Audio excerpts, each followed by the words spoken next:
Gubot ang inyong kinabuhi. Nga naman, occult practices, the ways of the evil spirits.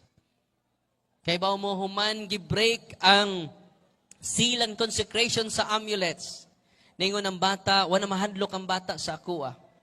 Ilingkod ang bata sa kung atubangan og damati og wa na jod magsamok-samok pa. Ug bingon siya nako, Father Darwin, ang duha ka itom nga tawo suko kay nimo nang laya tidto sa koral.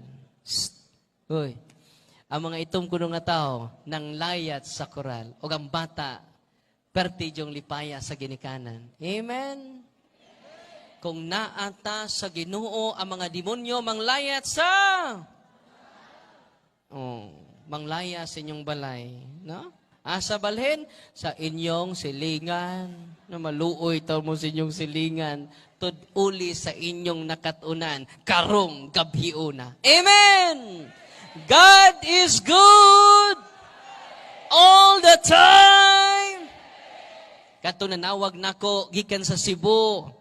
Nyamang lihok ang mga objects. Akong gipaadto sa office. Ko use the prayer of the church. I-deliverance ninyo inyong balay.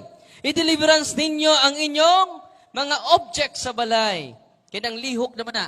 Sa Father.